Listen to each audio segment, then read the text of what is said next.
चलो पूछ लूँगी, यही सब सोचते हुए ऑफिस में दाखिल हो गई। 10 बजे तक राहिला ने घर के ज़रूरी काम निपटाए, फिर वॉशरूम में घुस गई, शावर लेने लगी। इसके बदन को नदीम ने कई जख्म दिए थे जिन पर पानी पड़ने से जलन सी महसूस हुई। नहाने के बाद इसने वार्डरोब से मैरून कलर का एक सादा सूट निकाल कर पहना। इसे कहीं जाना था। मेकअप के नाम पर इसने हल्का सा फाउंडेशन लगाया और शीशे के आमने सामने खड़ी हो गई। शादी से पहले एक सोशल लड़की थी। इसका शादाब चेहरा और भरा भरा दिलकश बदन सबकी निगाहों का मरकज़ बना रहता था। शादी के बाद इसके मिजाज की शगुफ्तगी, चेहरे की रौनक कदरे मांद पड़ गई थी। गालों पर हल्की सी पिलाहट और आंखों में यासियत। कुछ अरसे से इसने बनना संवरना कम कर दिया था, इसलिए दिए लिए कुलियों में रहने लगी, मगर फिर भी एक भरपूर जवान और दिलकश लड़की थी। शादी के साल बाद भी बच्चे ना होने की वजह से इसके जिस्म का तवाज़ुन बरकरार था। ज़रा सी तैयारी के बाद इसका चेहरा निकल आता था। इसे बच्चों की चाह थी, मगर नदीम के बच्चों के नाम से चिढ़ती। राहिला ने एक बार दबी ज़ुबान में से बच्चों के बारे में बात की, जिसे इसने अनसुनी कर दिया। इसने दुपट्टा ओढ़ कर, जूते पहने और कपड़े का दरवाज़ा बंद करके बाहर आ गई। मुख्तसर से लॉन का अबूर करते हुए बैरूनी दरवाजे की तरफ बढ़ी। 3 कमरों, अटैच बाथरूम, किचन, छोटे से लॉन और पोर्च पर मुश्तमिल ये मकान इसके पेरेंट्स की तरफ मिला था और इन दोनों के लिए काफ़ी था।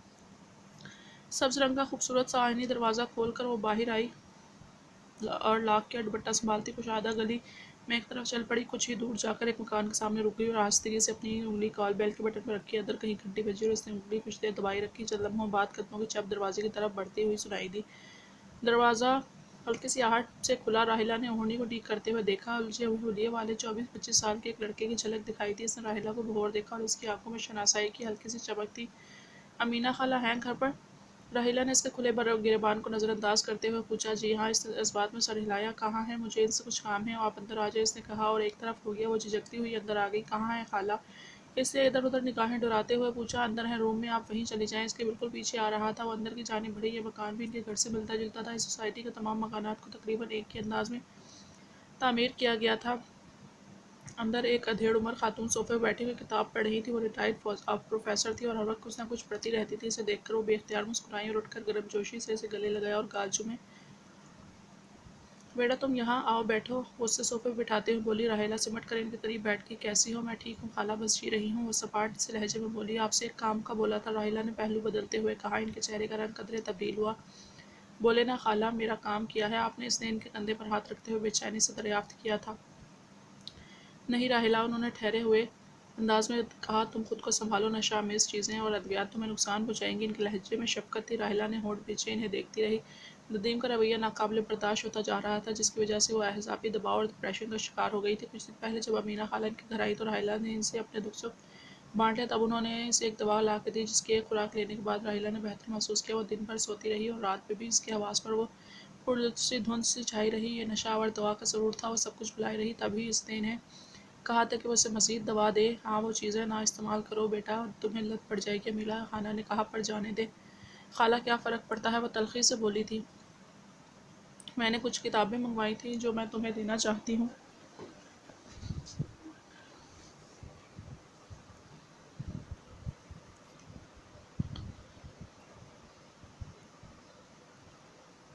वो पढ़ो तुम और अपना ध्यान भटकाओ। किताबों से मेरा क्या होगा भला खाला? मुझे लगा आपने काम कर दिया होगा, तभी मैं आई हूँ। मायूस हुई। अरे वो नशा वाली कोई चीज़ थी जो काशिफ लाया था मेरे लिए। काशिफ इनके बेटे का नाम था, जिसने राहिला के लिए दरवाज़ा खोला था। मैं जोड़ों के दर्द के लिए दवा के तौर पर इस्तेमाल करती थी। इससे आराम आता था, जो एक वक्त के लिए मैंने तुम्हें दे दी। तुम्हें खुदा न खास्ता क्यों पड़ गई ज़रूरत? इसकी छोटी बच्ची हो तुम, तुम्हारी उम्र ही क्या है? उन्होंने खफकी से कहा। ज़रूरत है खाला। इसने इनकी तरफ देखा और दुपट्टा सरका दिया। इसके गर्दन और गले का हिस्सा आरियां हुआ था।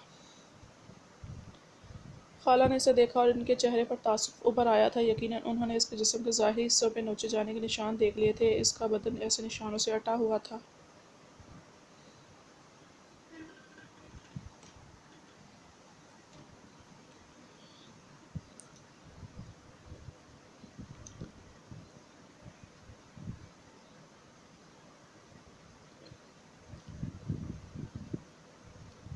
ये तो कुछ भी नहीं है खाला, इससे ज़्यादा चरखे वो मेरी रूह पे लगाते हैं, वरना मैं ये खुशी खुशी सह लेती। इसने दुपट्टा बराबर किया था।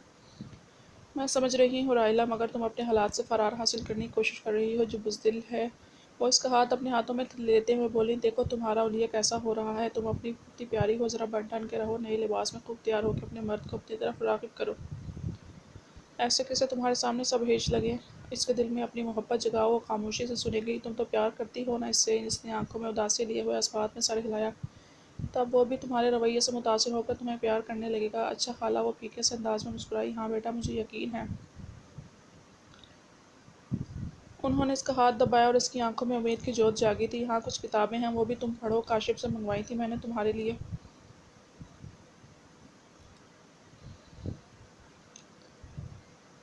ٹھیک ہے دے دیں، اس نے کہا اور جانے کے لیے اٹھ کھڑی ہوئی۔ خالہ اس کے ساتھ باہر آئی تھی۔ راحلہ کو وہ کتابیں لا دو بیٹا۔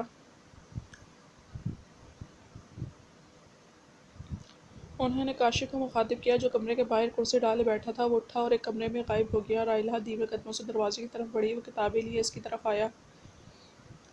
یہ لو۔ اس نے کتابیں راحلہ کی طرف بڑھائیں۔ امینہ خالہ واپس کمرے میں جا چکی تھی۔ شکریہ، وہ بولی اور کتابیں تھام لی۔ یہ 3 کتابوں کا سیٹ تھا۔ سنو تو سنو۔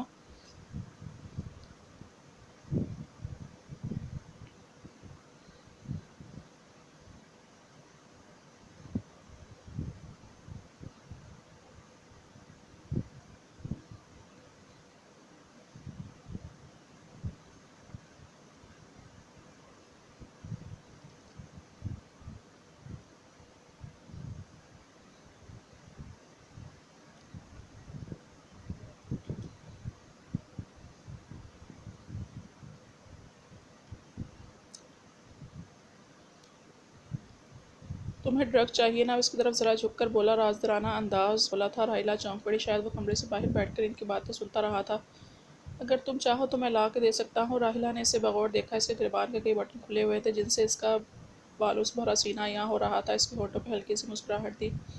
وہ اس گھر میں اکثر آتی رہتی تھی اور کاشف سے آمنا سامنا ہوتا رہتا تھا، مگر زیادہ بات چیت نہیں ہوتی تھی۔ راحلہ تذبذب میں پڑ گئی۔ وہ ان کا رازدار بن چکا تھا۔ ٹھیک ہے لا دو مجھے۔ بالآخر وہ بولی، ٹھیک ہے مگر میری ایک شرط ہوگی۔ کاشف بولا تھا، کیسی شرط ہوگی؟ کاشف نے سرتاپا دیکھا۔ اس کی آنکھوں میں عجیب سی چمک ابھری تھی۔ بتا دوں گا تمہیں شرط، بس کل آنا ہمارے گھر۔ ابھی بتا دو شرط۔ وہ بضد ہوئی، نہیں ابھی تم جاؤ، کل آنا، میں بندوبست کرتا ہوں۔ وہ اسے پرشوق نگاہوں سے دیکھے گیا۔ راحلہ نے منہ بنایا اور باہر آ گئی۔ صدف اپنے آفس میں بیٹھی تھی جو اسے آج ہی الاٹ ہوا تھا۔ وہ سب ٹیچرز کلیگ سے ملی تھی۔ ندیم اور ایک ٹیچر رفعت سے تو کافی گھل مل چکی تھی۔ مجموعی طور پر پہلا دن کافی اچھا گزرا تھا۔ ابھی چھٹی ہونے والی تھی۔ صدف نے کلائی میں بنی نازک سے گھڑی دیکھی۔ چھٹی ہونے میں 5 منٹ تھے۔ اس نے اپنا لیپ ٹاپ اٹھایا، آف کیا، دوپٹہ درست کیا۔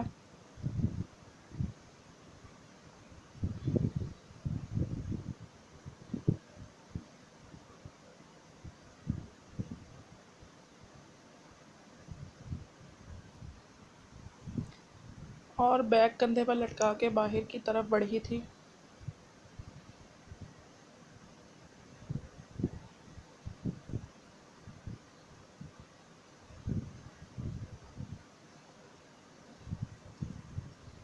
کمرے کا دروازہ کھول کر وہ اپنی جانب میں تیزی سے باہر نکلی اور کوریڈور سے آتے ندیم سے ٹکرائی تھی۔ خریدتا کے پختہ فرش پر زور سے گرتی ندیم نے اسے تھام لیا اور اپنے پیروں پہ کھڑا کیا۔ ایک لمحوں کے لیے وہ اس کے باہوؤں میں جھول سی گئی تھی۔ سوری، وہ بنا دیکھے اچانک کمرے سے نکلی۔ صدف اس سے الگ ہوتے ہوئے اکھلا کر بولی، اس کے گال تمتما اٹھے تھے۔ کوئی بات نہیں، ندیم نے دوستانہ انداز میں کہا اور اسے گہری نظروں سے دیکھا تھا۔ صدف نے اس سے نگاہیں چرائی۔ نادانستہ وہ اس کے بازو میں چلی گئی تھی۔ اب وہ اس کے سامنے شرم سے کھڑی نہیں ہو پا رہی تھی۔ 29 سالہ زندگی میں وہ صنف مخالف کے کبھی اتنے قریب نہیں آئی تھی۔ اس کی سانس پھول گئی تھی۔ آفس مل گیا آپ کو؟ اس نے پوچھا۔ جی مل گیا، اس نے آہستگی سے کہا۔ اچھا، اور آپ نے آج میری لنچ آفر بھی قبول نہیں کی؟ وہ اس کے آفس کے دروازے میں کھڑا بول رہا تھا۔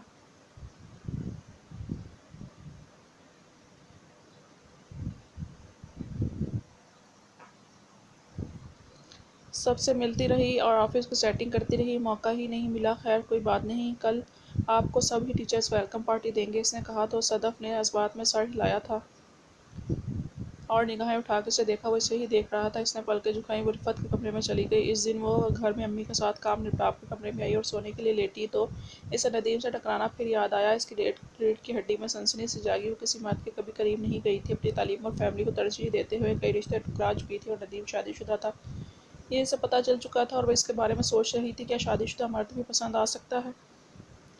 اس نے خود سے پوچھا اور خود کو ملامت کی۔ وہ کل اسے ویلکم پارٹی دی گئی تھی۔ اپنا دھیان بھٹکانے کے لیے وہ اس کے بارے میں سوچنے لگی۔